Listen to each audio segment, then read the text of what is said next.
Solidarity, comrades. For those watching this later, this is kind of going to be my first stream in years, and I wanted to, have some people on who might want to talk. Of course, my hair is messed up in some way. It always is. So, see if anyone comes in and watches, and we'll give it a minute and see if anyone comes in. But as no one comes in, I guess we should really start with the news at hand that's happening in the world, especially the most pressing event, the conflict in Palestine right now. The conflict in Palestine is a long one, an ongoing one, and it has just been ramping up ever since the month of Ramadan. Ever since the Israeli colonialist government tried to evict people from the Al-Aqsa Mosque.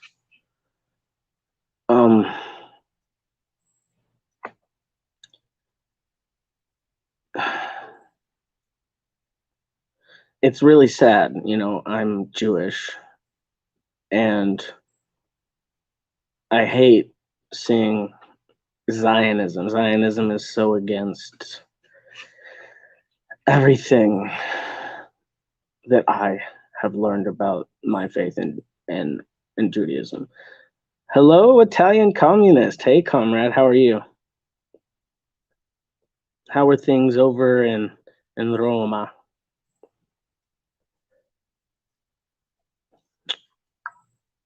I am safe, thank you.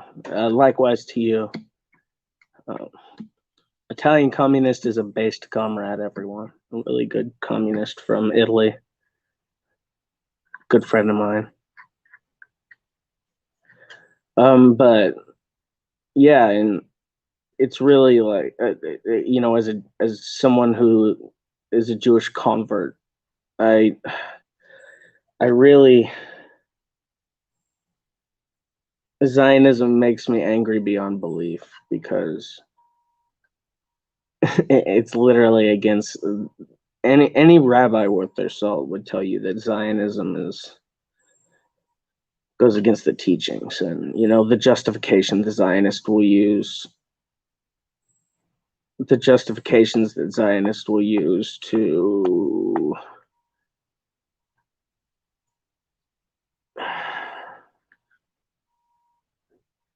the justifications that the Zionists will use to justify their crimes against humanity, their genocide, their apartheid. It makes me sick, because these people have no idea what the Torah says, the oral or the written. They have no idea what God says about Zionism. Any rabbi worth their salt will tell you that only God can restore any sort of homeland to the Jewish people. And that when men take these things into their hands, they are going against the very teachings of Hashem. And it's just unbelievable. I hate it so much. I hate Zionism. And now we see these innocent people dying, and all you can hear from the Zionist side is terrorist attacks, terrorist Hamas. Shut the fuck up. I don't care if you don't ideologically align with these people. These people are defending themselves from genocide. They are backed into a corner, surrounded on all sides, being attacked by one of the most powerful militaries in the world. They have every right to shoot those rockets. If anything, they have even... Oh, I'm glad I could help you out, Italian communist. Yeah, one of my great friends here. If y'all ever want to learn about the Italian communist movement, That's the one you want to ask right there.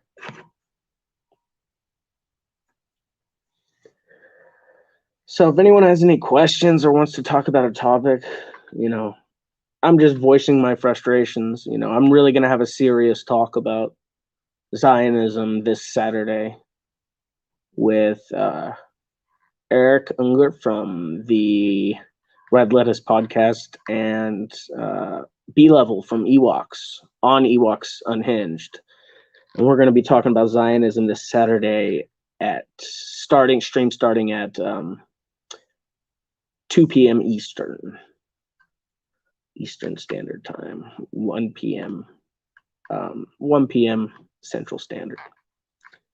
So anyone who wants to tune into that, look out on Ewoks Unhinged channel. You should definitely go check out that comrade's channel, a based Canadian comrade, doing a lot of good stuff up in the Great White North.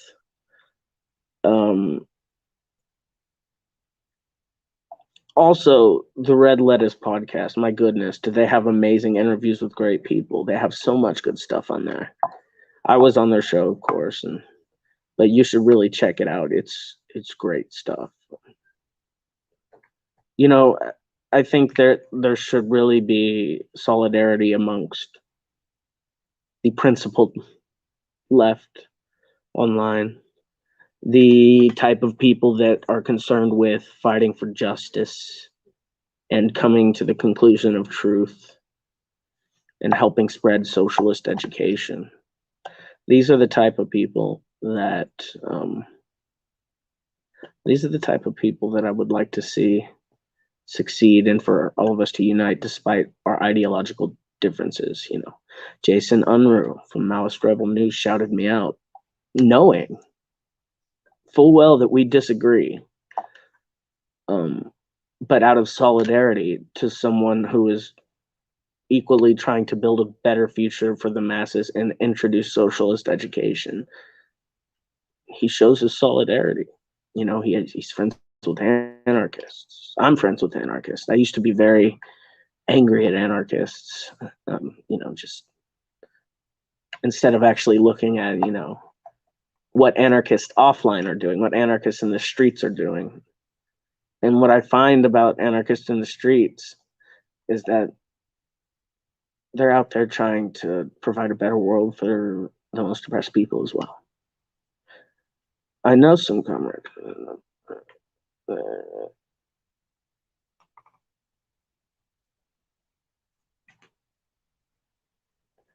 I know some comrades who are not Zionists, but who are not publicly on the side of Palestine because of their personal relationships with Israel.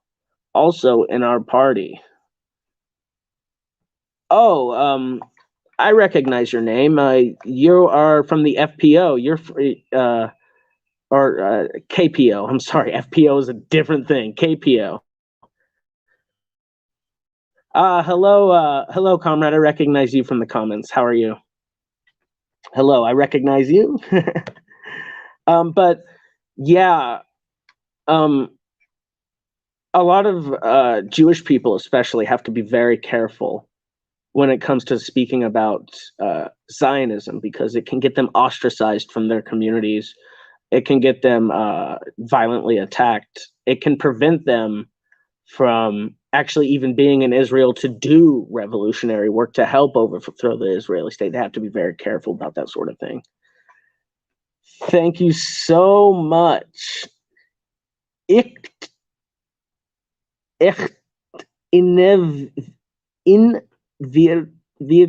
I'm so sorry. I cannot speak German. 我不可以说德国话, but I know English. So yeah, I understand why some people are not publicly anti-Zionist. I'm in a position where I can be as a Jew. And I feel like that it's my duty, with the position that I'm in, to sort of stand up for what's right. I mean, as the old Che quote goes, "If you tremble with indignation at every injustice, then you are a comrade of mine." And that's basically where I'm at. I've been thinking about this idea called, I guess I call it this, but it's been expressed in many different ways by many different people. I didn't come up with the idea or anything, but what I call the organic revolutionary tendency. Now, this isn't divided up amongst the different ideological labels of the left, Marxist, Leninists, socialists, Maoists, third worldists, Hojas, anarchists, whatever they may be.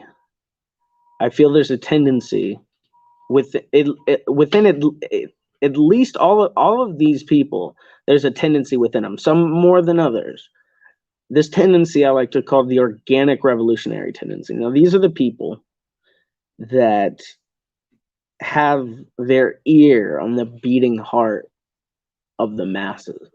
These are the people that look at the struggle of the masses and try to adapt their praxis and their ideas based on that. Whatever labels they may use, this not really important. What is important is what you're espousing coming from the organic practice of the masses, or is what you're espousing basically an abstraction? So I think because correct ideas are taught to us by the social practice of the masses, that if you don't pay very close attention to their organic development throughout history, and even in a micro sense right in front of you, you're going to be kind of stuck in the middle. Hello, Aiden. How are you? Welcome to the stream. I'm glad to have you. I love everyone who's coming in. If you have any questions or concerns, you want to bring up a topic, whatever. Also, PSA, don't smoke or vape. It's an addiction, and I haven't been able to scrap it since the age of 16. The nicotine addiction. Please don't poison your body in that way. Though I don't blame anyone who does use something like nicotine to help relieve them of the stress of capitalist alienation, or even alienation as a lumpen. It's or disenfranchised worker, whatever it may be. Substance abuse is a very complex thing. It's something I had issues with in my past, certainly.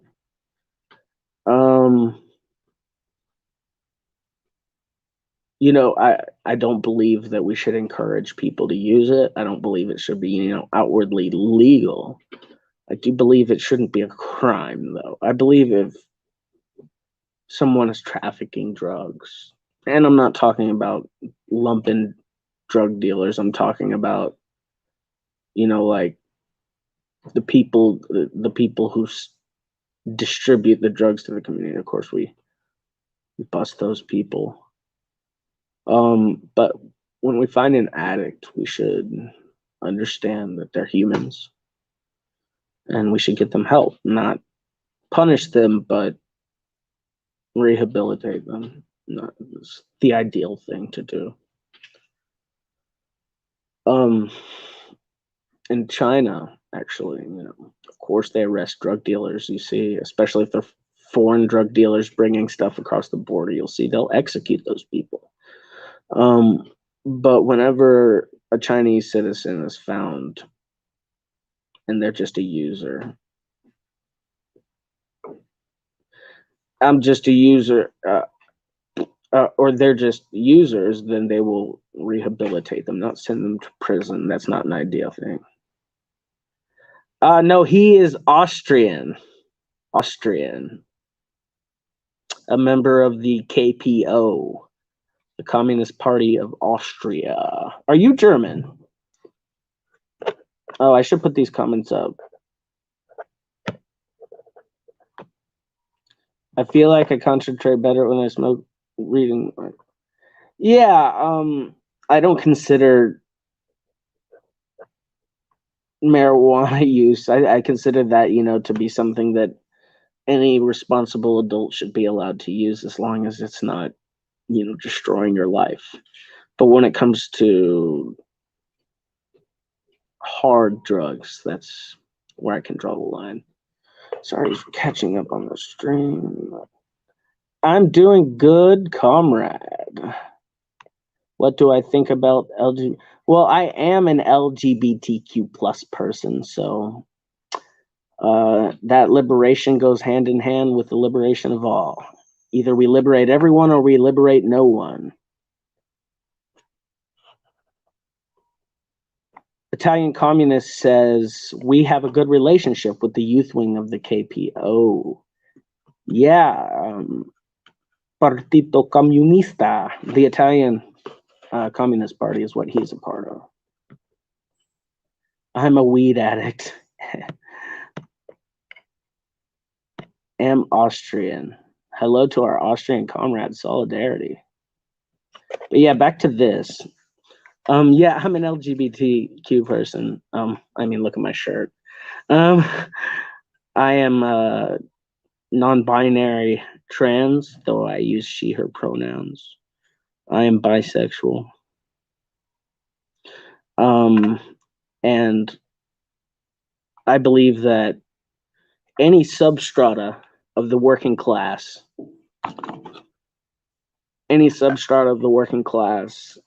that has unique peculiarities of oppression, like LGBT people, deserve to have an analysis and a strategy to accompany them along with the wider movement. Long live the liberation of the working class and the LGBTQ working class. Let's see here.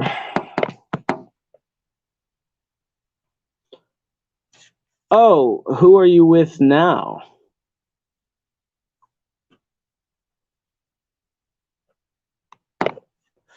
You broke up with the Communist Party?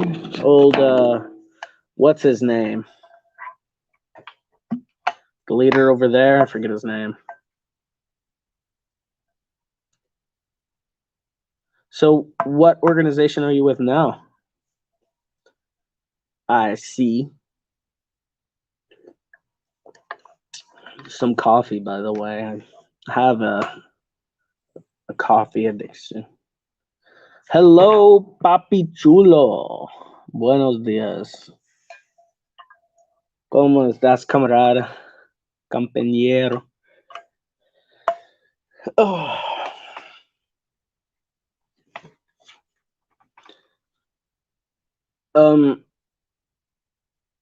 I think another thing we need to pay attention to that isn't talked about so much when it comes to Zionism in Israel is that, Israel doesn't really care about Jewish people. They care about white Jewish people. They don't care about Jewish people though. Every day, Israeli weapons, Israeli money, and Israeli bombs are killing Syrian Jews, Palestinian Jews, Yemeni Jews, and they even murder Ethiopian Jews in their own country. So, yeah, it's really messed up. Hey, Frank, compañero. I am with the Fronte de la Gioventù Comunista as before, and now we're with the Front Comunista, which comprehends also the trade union Sicobas. Well, that sounds like it's really in depth with the workers' union. So the youth wing of the PC split. What was the reason for that, if you don't mind me asking?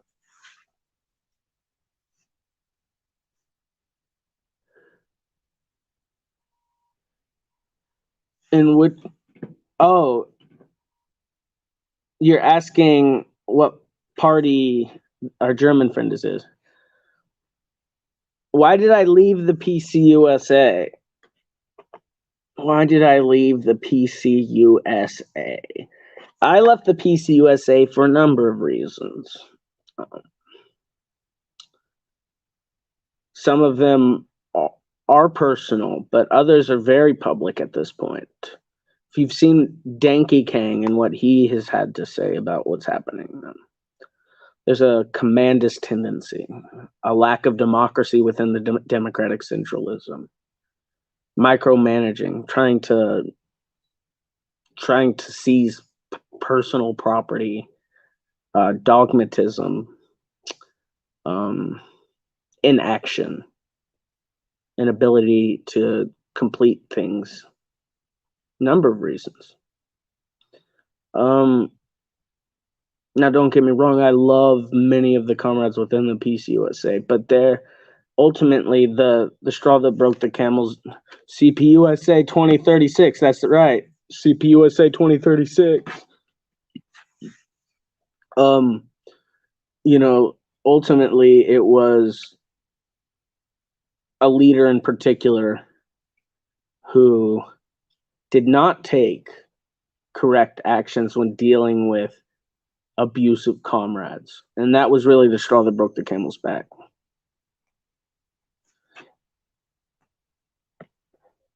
What are your thoughts on Caleb's Center for Political Innovation? Well, I think it's a good thing. Its main focus is socialist education. It has a wide variety of comrades in it. And I think that they put out a lot of constructive and good ideas. Absolutely, I think so.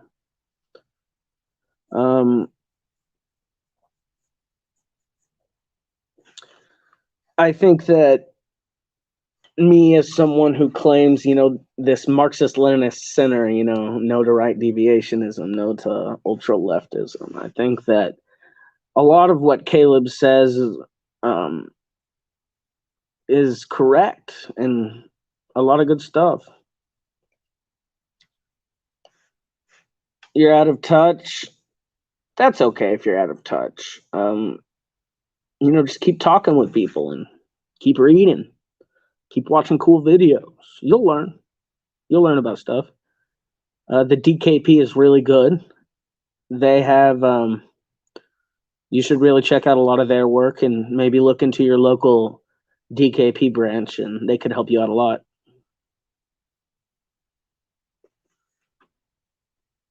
Well, Paul Morin did that because he's a political chameleon. He's never really studied himself. He admitted that from the beginning of his channel. He has no idea what he's doing. He's just interviewing people. And that one's easy. And also, hello, Big Dick. What a name. Yes. As soon as you can go out again, I recommend you attend DKP events. Yes, the DKP is a great party. You should look into your local branch, and they'll definitely give you materials and stuff to learn and talk with you. And, whether you jive with them or not, it'll be worth it. Just stay away from the Marxist-Leninist Party of Germany. They're shit.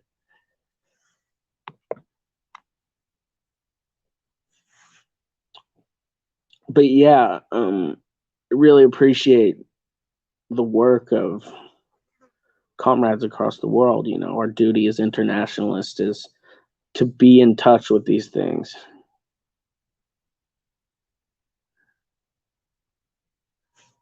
Well, DKP, I would say, because they hold up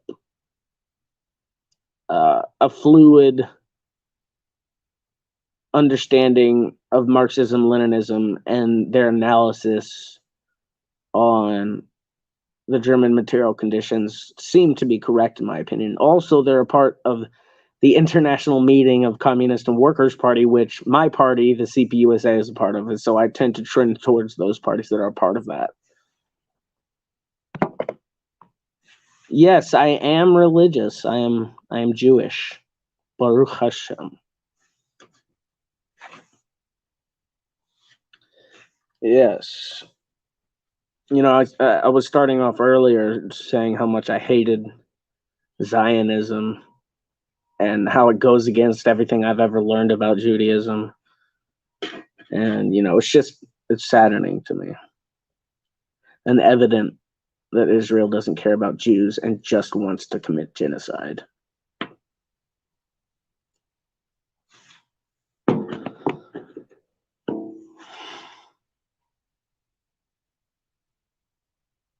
There are other smaller parties in Germany, though, as you were saying, like the Marxist-Leninist. Yeah, I mean, there's a fraternity there, a shared linguistic history, and historically the KPO and the old KPD, which was the German Communist Party before it was banned in West Germany in 56, I believe. And it had merged to create the Socialist Unity Party in the DDR. What are my thoughts on the Jewish Mashiach? Well, geez, I'm sorry. Get a good roof view. Well, the Jewish Messiah. I believe the Jewish Messiah is a figure in the future that will help. I imagine it will be some sort of political figure that will unite. That will unite people through its leadership, through some sort of mass movement. I believe there will be a Mashiach. I don't believe it's going to be some sort of monarchy. I don't believe anyone is going to be displaced. I believe it'll just be an opportunity to bring about basically what I think is full communism, with the Jews spiritually uniting people. That's basically what I believe.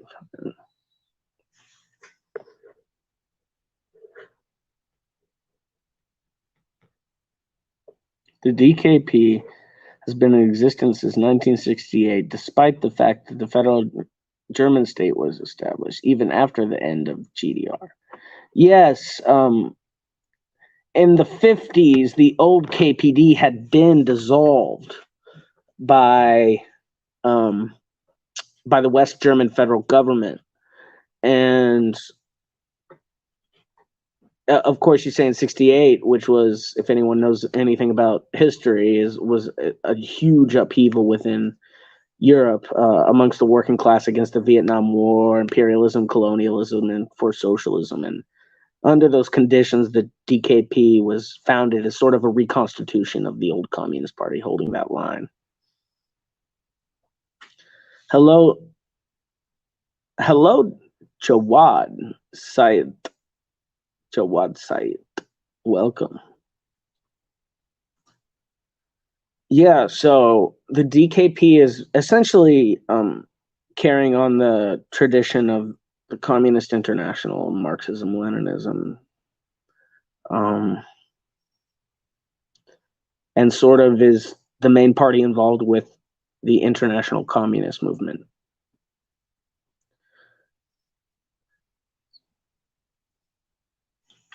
Oh, excellent news. Syrian President Bashar al-Assad announces that all Palestinian resistance factions are welcome in Syria, no matter who they are.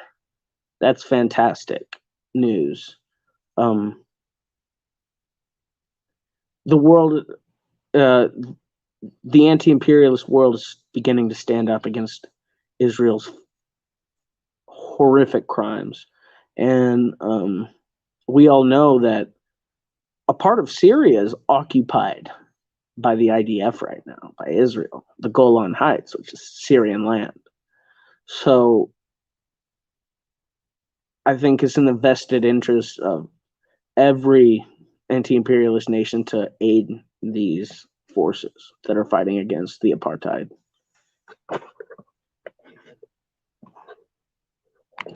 by the same judges who banned them in 1933. Good point. As we know, 1933 was Reichstag fire and all that. And the KPD was banned by the Nazis. Well, as we know, West Germany and its politicians were made up of former Nazis.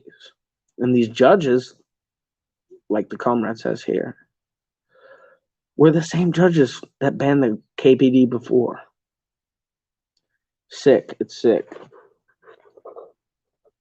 Rockets. Iran is sending rockets too, I believe. I mean, if Iran can get their equipment there, then more power to it. Death to Zionism by any means necessary. This Jew is against Zionism. Always.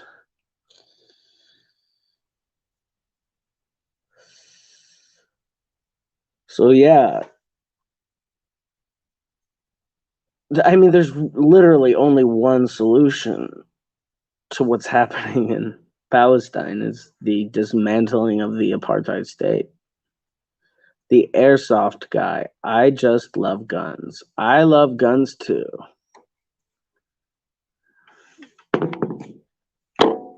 In Italy, all of the politicians of the biggest parties participated in a pro-Israel demonstration.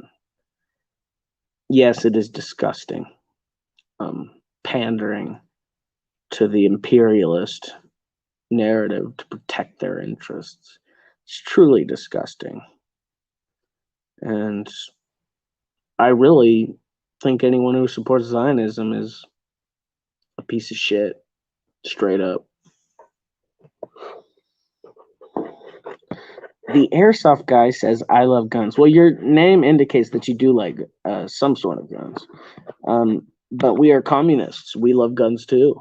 And in the United States of America, I think it's the duty of every communist to train and own a firearm.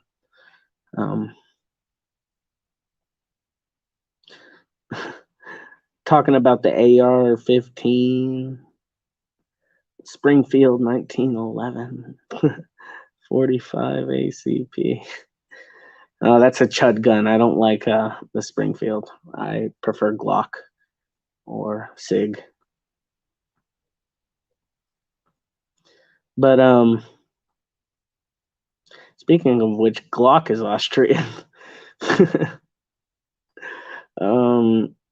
But yeah, you've seen across the world countries like Austria and the Czech Republic and stuff. They put out flags in support of the genocide, which is horrific. They pretend to be at odds with one another, but when the USA makes a move, they follow. That's the fact. That's it. You know, that's bourgeois politics in a nutshell. They will follow the imperialist line.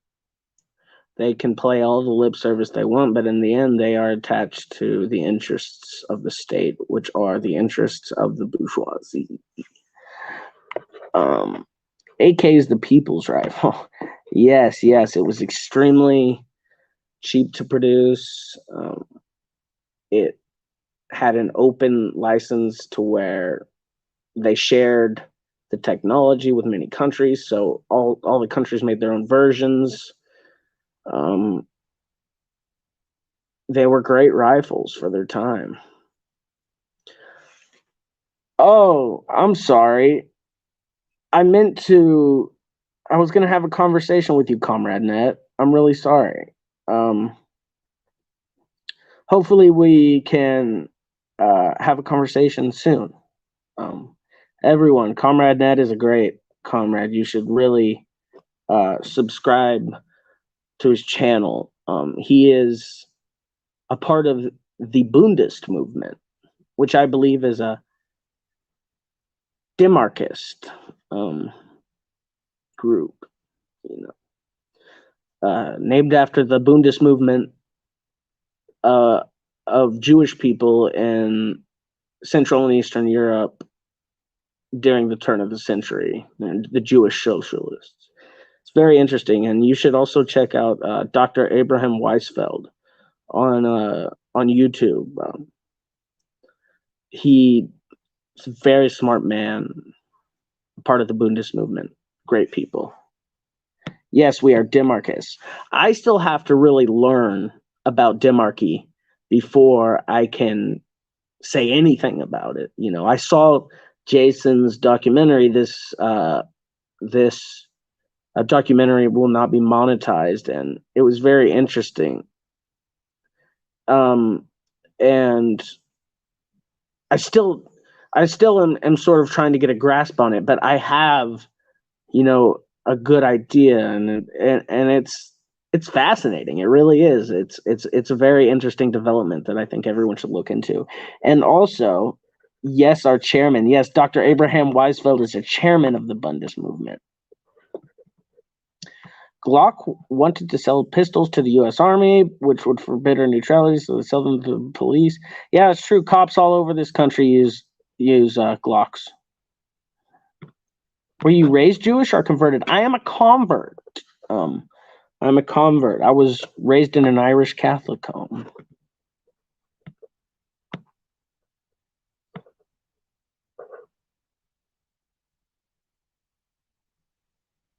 Oh, I can't wait to see that literature. Demarchism is fascinating, and its roots and class character are what really draw me to it.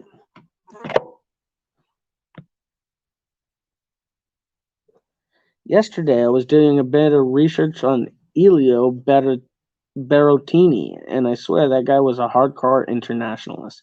I'm not familiar with Elio Berrettini. Who is that? Who is that? Look out for this literature coming out soon on Demarchy, y'all. I know I'll be looking out for it.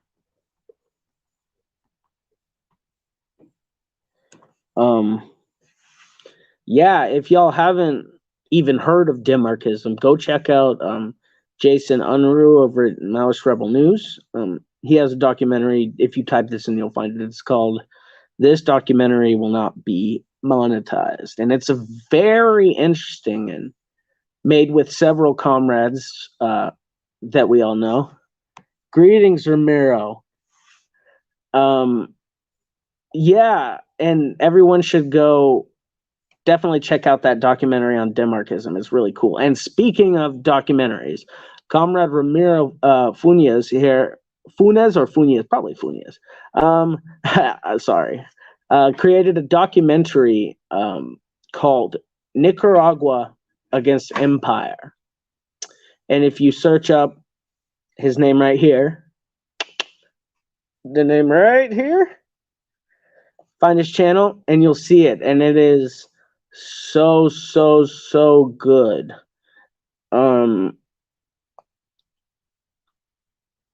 I think that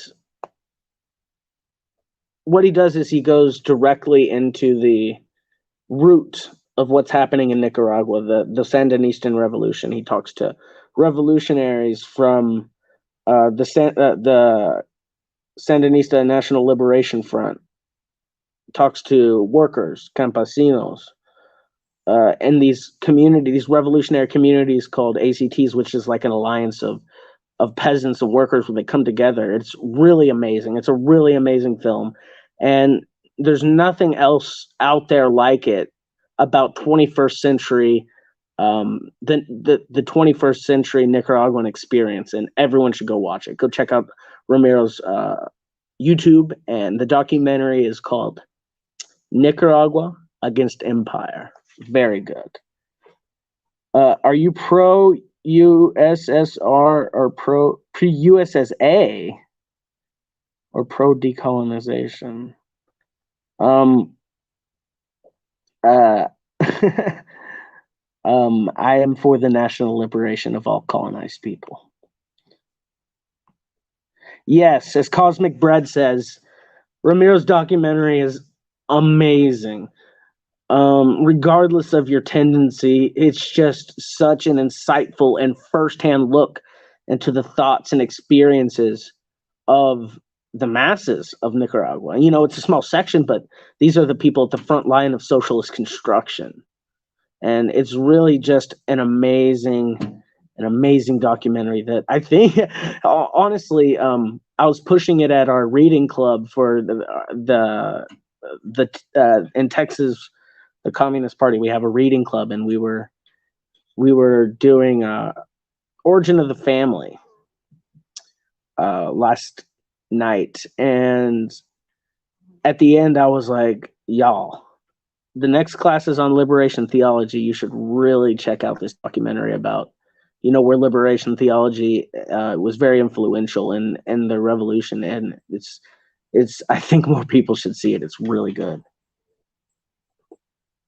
We can have full equality under a socialist USA. I think that if we build a socialist country where people have their national autonomy, whether it's united or separate, we will still be united as proletarians. I'm of the feeling that whatever happens in the United States, it will be led by the most oppressed strata of our society. But socialism breeds equality, and not just equality, but equity. And that's sort of the purpose, is to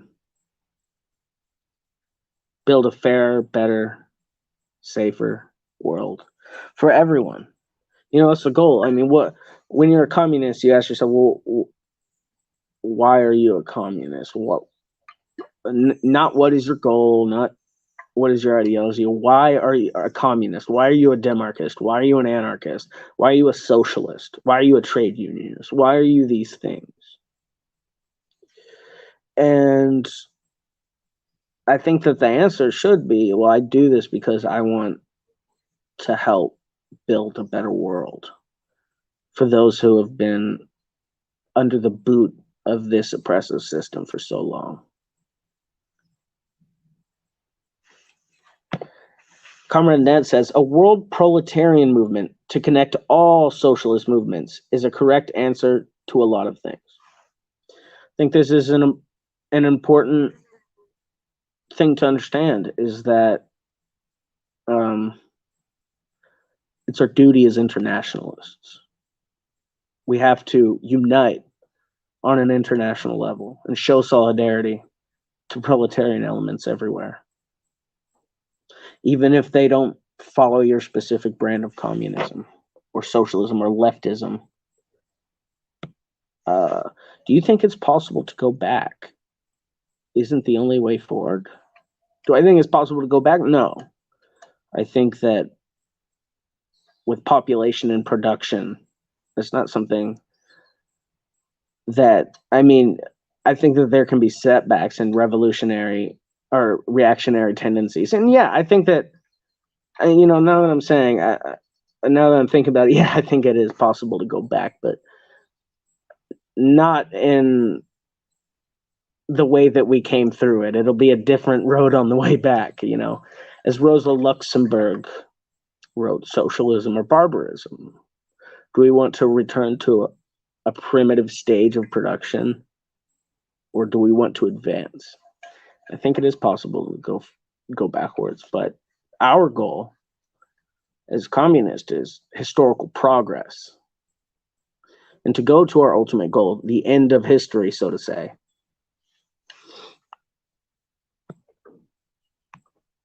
But yeah, a world proletarian movement to connect all the socialist movements is a correct answer to a lot of things. Together we are stronger. Internationalist duty unites us all. Our slogan is workers of all nations, of all countries, unite. And while national liberation is great, its primary function. We're not only thinking about our own country, we're thinking about the rest of the world. Because us, at least in the United States, we're a minority of people to the greater wider world with an overreaching impact on it. And I think that us within the imperialist core have a duty to flex that influence despite our minuscule number. Here we go. Wait. So we asked earlier, let's go find that. Elio Baratoni. So Italian communist here is going to teach us about Elio Baratoni. He was a member of the PCI and a political commissar. He attended the Frunze Academy in the USSR and fought in China with Mao against the Japanese and in Spain with the Garibaldi Battalion. Now, if anybody doesn't know what the Garibaldi Battalion, it's sort of, it was part of the International Brigades in Spain, similar to the Lincoln Brigades from the United States. All right. And even the Three Apostles mission with Domingo Rola and Anton Ukmar in Ethiopia. Oh. Against the Italian occupation, along with the Ethiopian partisans. He had a part in the French resistance and in the Italian Liberation War. He died in a car accident in 1951. That's sad. But what a person, fulfilling their internationalist duty. That's someone we should be proud of. Texas and Arizona both have a lot of guns. Oh, yeah. I'm from Texas. In Arizona, there are many guns. Sheesh. Well, I have a lot of good comrades actually over there in Arizona. Our Communist Party in Arizona is really great. If y'all ever wanted to link up for some, collective action, just let me know. We can talk about that. I wonder if Amprins have internet. Kind of ironic.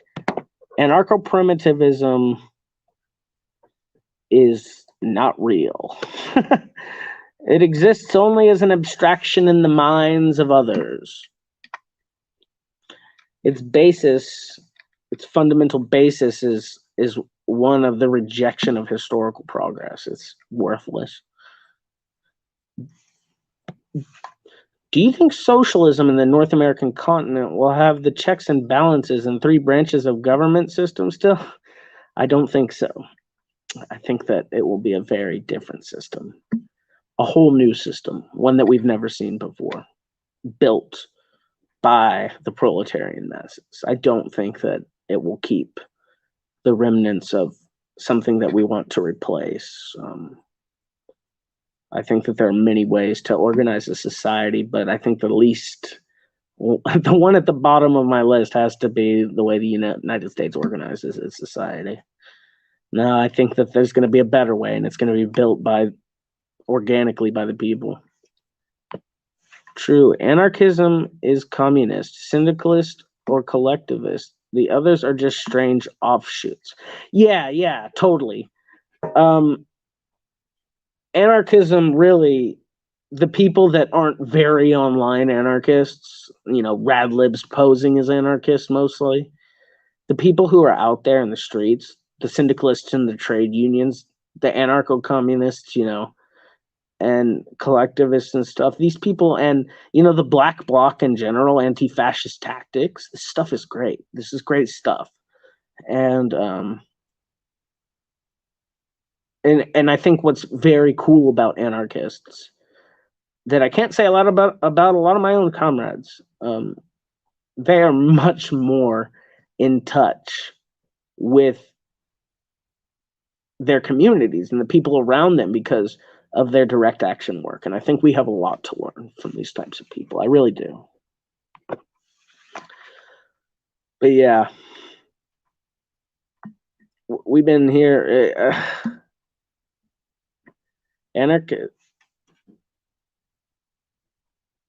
Anarchists can be our friends for fighting imperialism, but in socialist construction, they will be enemies. I'm going to have to disagree.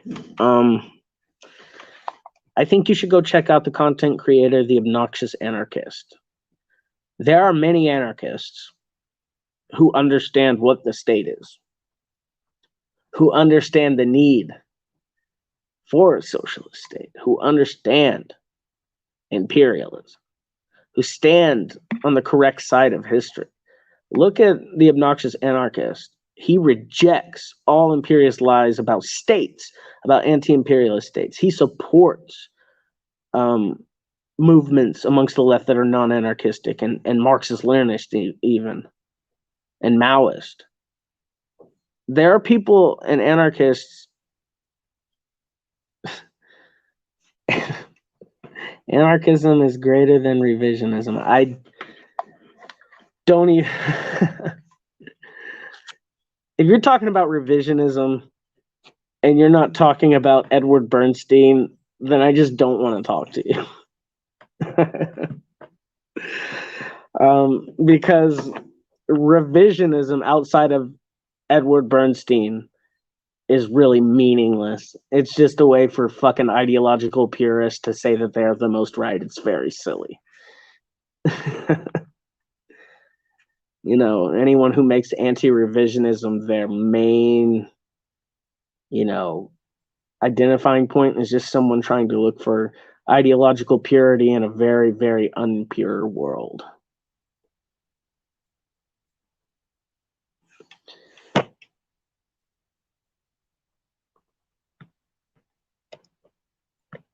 That's definitely not the main trend. Maybe it wasn't 100 years ago, but it is amongst anarchists in the street now, and not online radlibs posing as anarchists. I mean, yeah. Under Kropotkin, Kropotkin was a critical supporter of the USSR and moved there in the 20s, towards the end of Lenin's life. He was a supporter, he was. They did name a town after him, and I see a lot of people point to history, like the Kronstadt rebellion about anarchists wanting to go against socialist construction, or like the Ukrainian Black Army. These people weren't anarchists. These people were opportunists using anarchist slogans and symbols, but they weren't anarchists. Most of them were connected to whites. I think that this idea that anarchists won't be okay with building a better world for people is pretty silly, and not that useful. I'll tell you now, I'll hang out with an anarcho-communist long before I hang out with anyone who calls himself an anti-revisionist. Many former anarchists joined the Socialist Unity Party in the GDR in the 50s. This is true. People recognize, anarchists that have their ear on the beating heart of the masses recognize when they have an opportunity to build a better world for people, to improve the lives of the people they're fighting for. They're not so deluded like online liberals to think that improving people's life or being poor is improving people's life is bad and being poor is good. These were people like legitimately fighting for a better world. The old antagonism between anarchist incels and the Jewish Bund have nothing to do with the day. Fact. Comrade Net is telling the truth. And I think that we have more in common than we like to believe. Isn't Jason a Maoist? He's talking like a Sakaiist. Jason is not a Maoist or a Sakaiist. Jason is a third worldist. Jason is influenced heavily by Maoism, not so much by Sakai. Jason thinks that Sakai is worth reading and investigating, but Jason isn't a subscriber to Sakaiism at all. He rejects that. He's a third worldist. Not a Maoist. He was a Maoist, hence the name Maoist Rebel News, but no longer.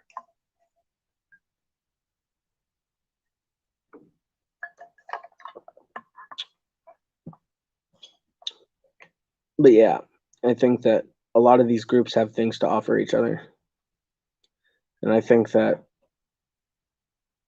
the one thing that they fear is us being united in a popular front to build a better world.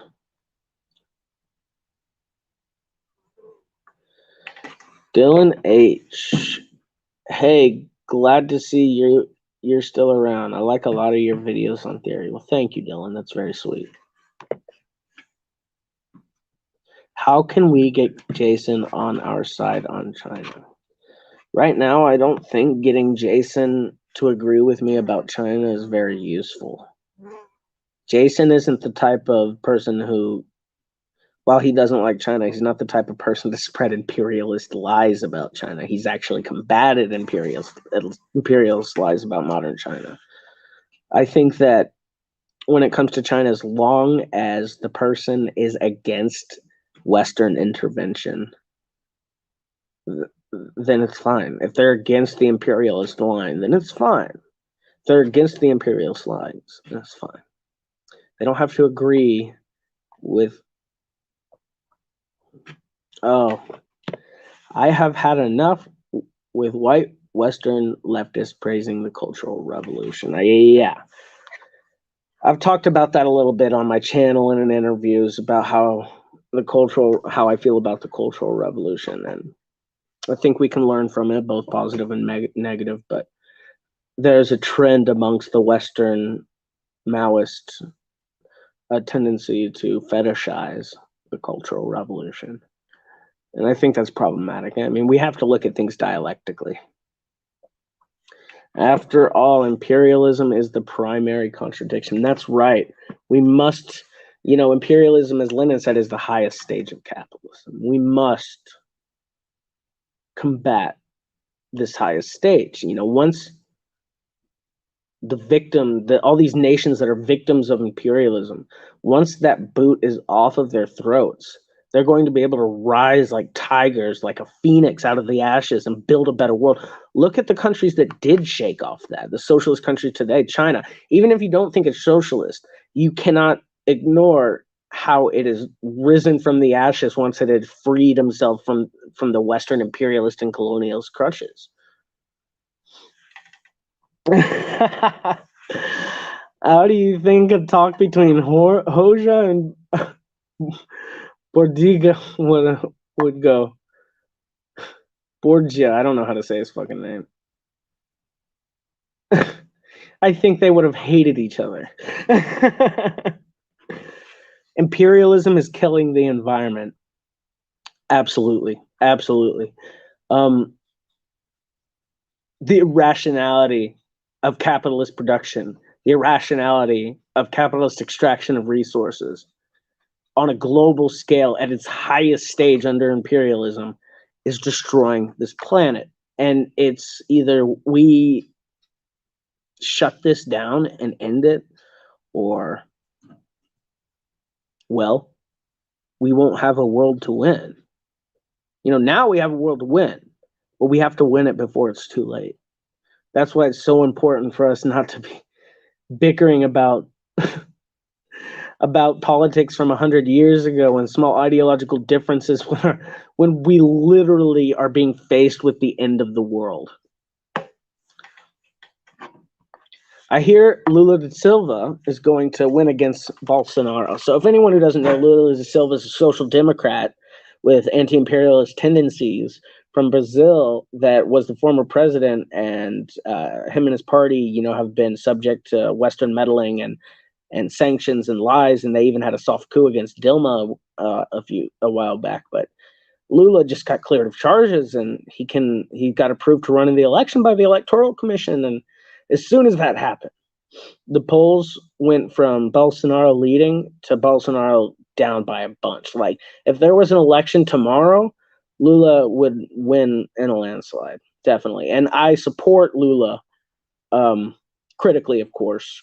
He's a social democrat. He's not a communist or a socialist, but his anti-imperialist tendencies and his halting of the neoliberal destruction of the country, and the pillaging of the Amazon rainforest, it's essential.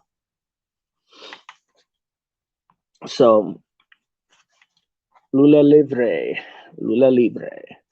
I have a comrade, member of the Partido Comunista Brasilia, the Communist Party of Brazil. No, it's the Brazilian Communist Party. My mistake. And he told me, like, he's going to give Lula his vote in this upcoming election.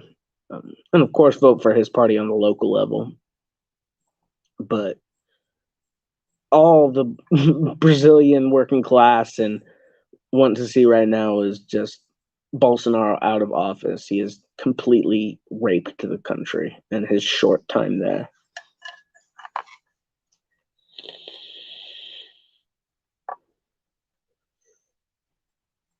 I was so happy to see MAS, the Movement for Socialism, in Bolivia to return in such a fantastic fashion. Like, storybook return, and recently arresting all of those, like Janine Áñez, arresting all those coup people. Such amazing justice. You love to see it. You love to see it. I was disappointed to see what happened in Ecuador, with Andreas Arús from the Citizens Revolutionary Movement losing, even though polls said otherwise. You know what? Let's talk about Chile.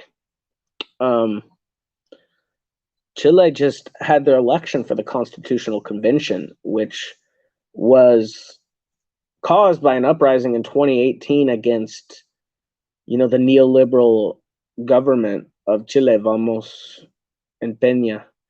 And they want the Constitution to change, because the Constitution is the same Constitution that was enacted by Augusto Pinochet. And now they just elected a new constitutional convention. And if we don't know what a constitutional convention is, it's basically an elected assembly that decides the fate of the new constitution. And, well, the three biggest performing coalitions were all center left, left wing, and super left wing. Communist Party is really doing well over there, and so it's dominated. The neoliberals only got about 25% of it, and the austerity type people only got 24%. So this new constitution is, in order for it to be written, it has to be mostly written by leftists and communists. So it's interesting. And this new constitution is going to be mostly written by social democrats, liberals, communists, and leftists, which is interesting, trade unionists and stuff. So it sort of reminds me of a second Spanish Republic thing going on, which is cool. Yeah, they abolished the Pinochet Constitution. They haven't rewritten it yet, but they elected the convention that is going to write it over the next year. And also, later this year, they'll have their presidential elections. And the leader of the polls in the presidential elections in Chile is a Communist Party member. So look at that. They could join the pink tide over in South America with the Bolivarian Revolution.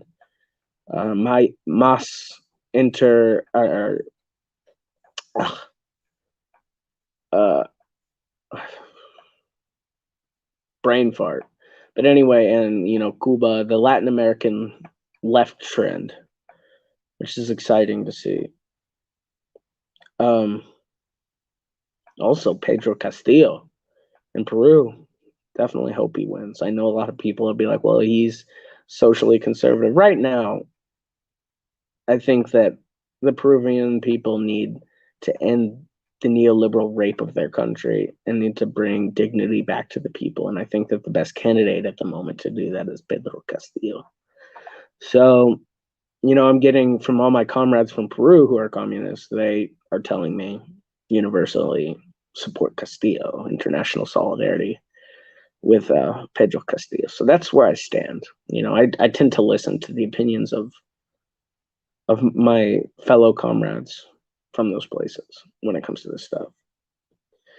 They are experiencing it, and when they have similar ideological stances and they're both experiencing it, you want to unite under that sort of common knowledge. I mean, there's so much you can learn from people that you don't agree with.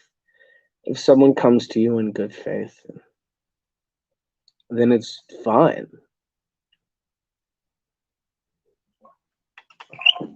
Oh, that's a bad spot. So what I'm hoping is a constitution of dignity in Chile, which would be great. A constitution of dignity and respect for the people. We'll see, though. I have a sneaking suspicion the social liberal, social democrat faction will hold back really what we want to be in the Constitution. But I think that the only way that anything can get passed is with the help of the far left section of the Constitutional Convention. So, they're really the kingmakers, so to say.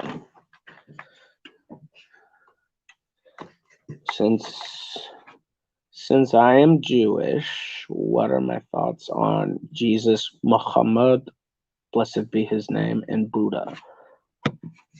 I think Jesus was a weird Pharisee. I think he was a weird Jew. I think that, hey, Maxwell, good to see you. ML should read Foundations of Leninism. That was an eye-opener for me, understanding Leninism. Absolutely. That is by, for those who don't know, J.V. Stalin.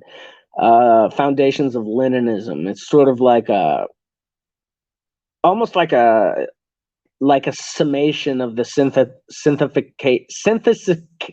synthesizing of Leninism and Marxism-Leninism. It's very interesting, very cool. Hey Maxwell, how are you? Everyone, go subscribe to Maxwell. Great content, great anti-imperialist, anti-colonialist content. Really, really smart comrade, really cool comrade. Go subscribe. And Muhammad was a great man who gave us Jewish people equal rights within Medina, which was dope. Maxwell Glover says, Foundations of Leninism is Stalin's best work. Yeah, I mean, it's one of my favorites. That's for sure. Right there, but I have to give the edge to Historical and Dialectical Materialism by old Joey. That's got to be one of my favorites. It was sort of like a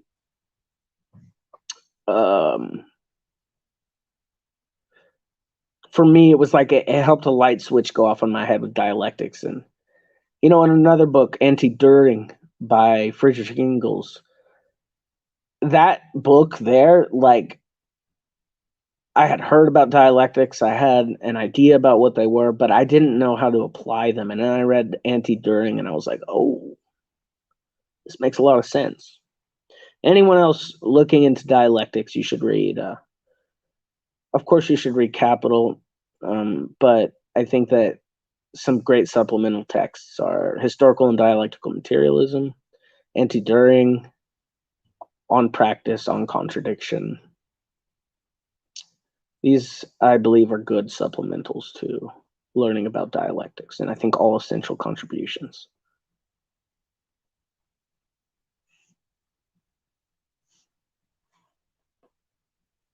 Everybody new to ML should read Foundations of Leninism. Absolutely. If you're interested in Marxism-Leninism, that should be one of the first books you go to about it.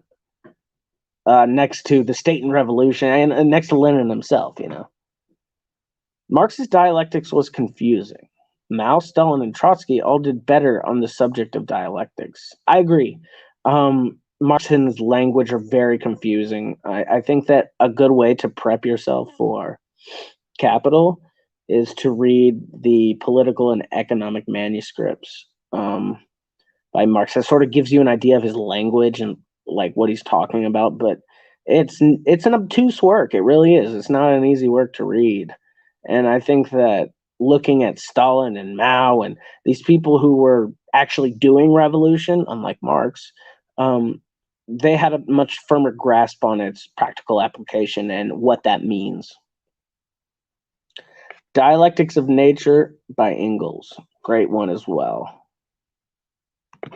Yeah, Engels' Origin of the State, Family, and Private Property. This is actually, I was just saying last night on a Zoom meeting with the CPUSA Texas people, we had a socialist reading club and we were doing Origin of the Family. And it's a great work. We were talking about, the different stages of family throughout history and how it's just really good stuff. It's really, really good stuff. And really gives you a foundation about I think that The Origin of the Family, State, and Private Property is one of the biggest books that can just dunk on anyone saying, but what about human nature? It's against human nature. Because The Origin of the State, Family, and Private Property, debunks that thoroughly. And also, I consider it to be one of the first proletarian feminist works, with the understanding of the dialectical understanding of the women's oppression. Letter to American Communists by Lenin. Yeah, that's also good. Reading these things. There's so many good works, so much that you can never, really end your study, right?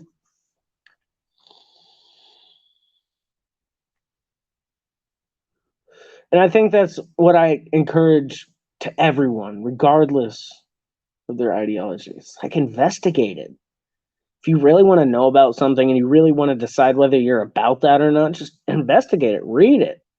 What is Maoism? Let me look at the people who are talking about Maoism. Let's see what they have to say about it. What is Marxism? What's Demarchism? What is anarchism? Go and investigate what these people are saying, and then look at the history of what they do, and then make a decision for yourself. You can learn a lot, even from ideologies you don't agree with. And in the end, as Che says, if you tremble with indignation at every injustice, you are a comrade of mine. Absolutely, Maxwell. Never stop learning. Never stop reading. There's some points where sometimes you feel like you're in a rut when it comes to theory, and you feel like, hey, is there more that I can learn? And absolutely. Usually when you get in a theory rut and you're sort of feeling stuck somewhere, you're not looking at enough point of views. You're not investigating more. There's so much out there. Literally, you could spend your entire life studying this stuff and you couldn't complete it. So, yeah. Keep doing it. Our education is never ending. Socialist education is education for all and education for yourself.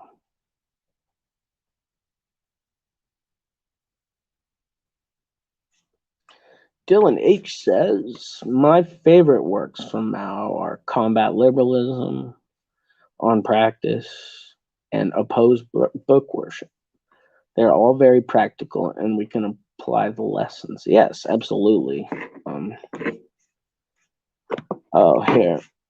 What are your thoughts on the new People's Army in the Philippines? Okay.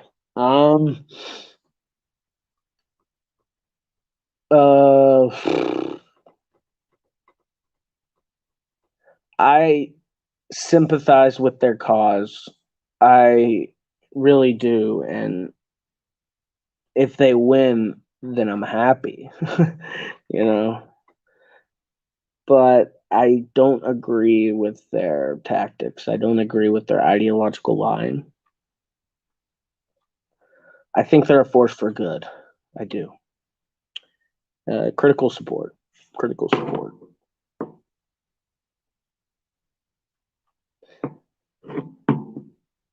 Gotta go, comrade. See you later, Net. Yeah, I'll see you on Discord. All right, and we can talk. We can get to start learning. Many claim it would be easier to learn Marx in his mother tongue. German is so wrong. And also, Marx, this man was fluent in English. He worked for English newspapers and lived in England. Engels too. Engels is so much more clear. My goodness. Um, you can really the big Indian strike and COVID will make Modi overthrown. Are you Indian? Yeah. Solidarity to the largest strike in human history led by the Indian farmers. Um, much solidarity to them. Um, a socialist India would spell an end to imperialism. It really would. The two most populated countries on the earth being against American hegemony would just change everything. But yeah, there's a lot of great revolutionaries and communists in Indian history and in India right now. And it's something we should really pay attention to. Marx was lucky enough to meet Engels, so he could write much more clearly. Jeez, yes, I have a feeling none of you have no Marxism without Engels. It's like peanut butter and jelly.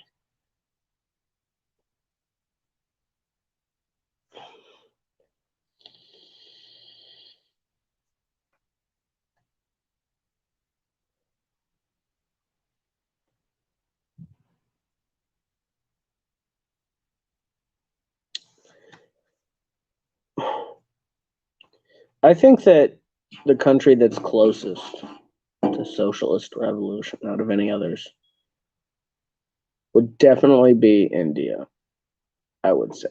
I think that the material conditions are ripe and the class antagonisms are coming to a head, and that these contradictions must overcome each other in one way or another.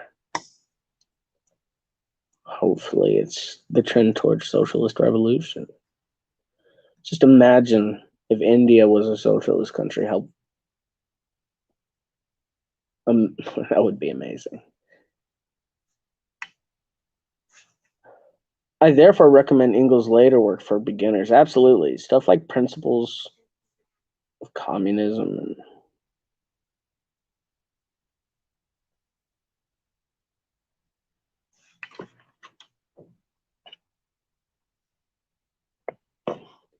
what are your thoughts on Call of Duty Cold War?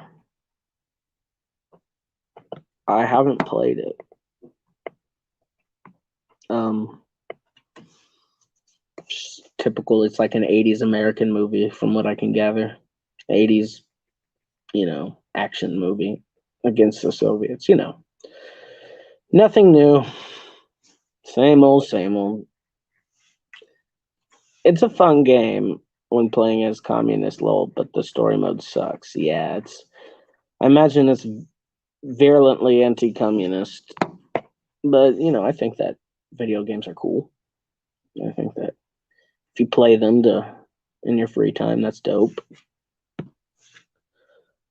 But yeah, Engels' later work, definitely. Engels was around for quite a bit more time than Marx, and has a lot of good stuff to say, and went on to develop Marxism after Marx.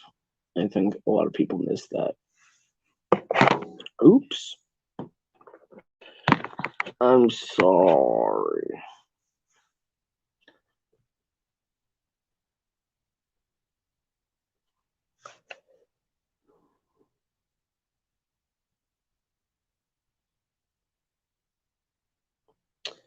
All right. Well, thank you everyone who came in and chatted with me for this. This was sort of a test stream to see if, people would actually come and watch. Well, let me read this comment first, actually. Smoke Jaguar says, I heard from an ex U.S. Marine Corps friend of mine that a Chinese ship loaded up with domestic and Russian weapons was seized on the Mediterranean near Palestine.